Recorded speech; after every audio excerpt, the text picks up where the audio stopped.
ہم جانتے ہیں ایک ایسی چیز کے بارے میں جو موہنجو دڑو میں موجود تو ہے لیکن اصل میں یہ انہوں نے بنائی نہیں تھی۔ ہم بات کر رہے ہیں موہنجو دڑو کی پہچان اور یہاں کے سب سے اونچے اسٹرکچر کے بارے میں۔ جی ہاں، اصل میں یہ بدھسٹ اسٹوپا ہے جو ماہرین کے مطابق موہنجو دڑو ختم ہونے کے قریب 2000 سالوں کے بعد خوشان بادشاہ کے دور میں بنایا گیا تھا۔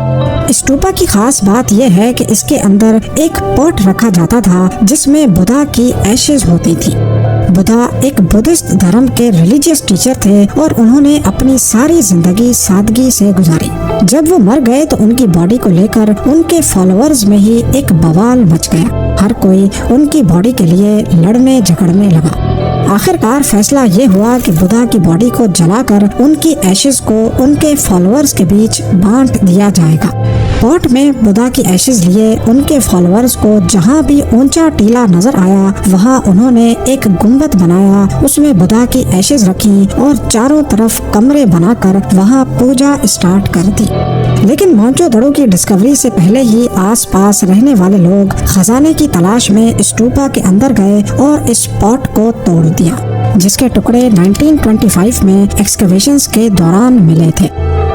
ابھی تک ہم نے موہنجو دڑو کی ڈسکوری کے بارے میں جانا، ان کی شاندار ٹاؤن پلاننگ، مختلف آرٹیفیکٹس، ٹیکنالوجی، لینگویج، اسٹوپا کی حقیقت اور انڈس سیولائزیشن کا باہر کی دنیا سے تعلق کے بارے میں جانا۔ لیکن آخر اتنی ایڈوانسڈ سیولائزیشن یہ سب کچھ چھوڑ چھاڑ کر چلی کہاں گئی؟ یہ ایک آخری سوال ہے جو ہر کسی کے ذہن میں آتا ہے۔ دیکھا جائے تو موہنجو دڑو سے صرف گنے چنے اسکیلیٹنز ہی ملے ہیں، یعنی یہ جگہ اچانک سے کھنڈرات میں نہیں بدلی۔ موہنجو دڑو کا ٹوٹل ایریا 633 ایکڑز پر مبنی تھا اور اس میں سے صرف 10% ایریا پر ایکسکیویشنز ہوئی ہیں، یعنی ابھی تک 90% شہر زمین کے اندر دھسا ہوا ہے۔ ایک اندازے کے مطابق اس شہر میں 50,000 سے 1,00,000 لوگ رہتے تھے۔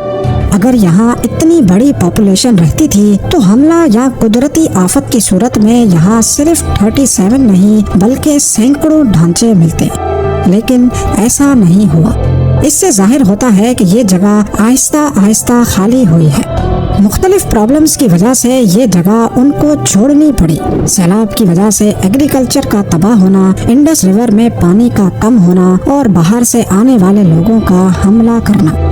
ایکسپرٹس کا خیال ہے کہ یہی وہ وجوہات تھیں جن کی وجہ سے موہنجو دڑو کے لوگ اپنے شہر کو چھوڑ گئے۔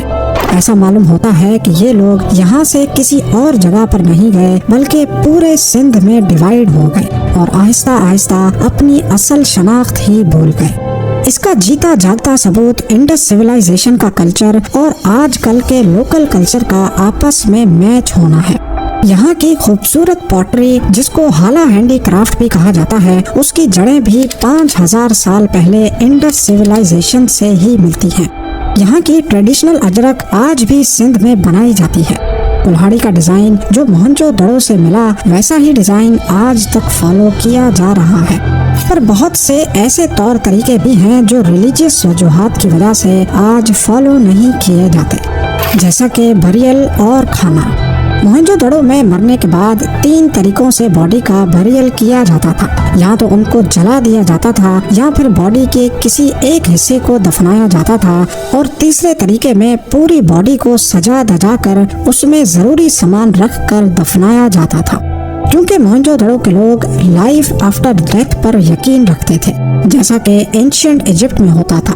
باڈی کے ساتھ جویلری اور کھانا پینا بھی ساتھ ہی دفنایا جاتا تھا۔ ان کا یقین تھا کہ مرنے کے بعد جب یہ دوبارہ زندہ ہوں گے تو اس وقت ان کے پاس ضروری سامان موجود ہونا چاہیے۔ کھانے کی بات کی جائے تو یہاں کے لوگ اناج کے علاوہ کچوا اور مگرمچھ بھی کھاتے تھے۔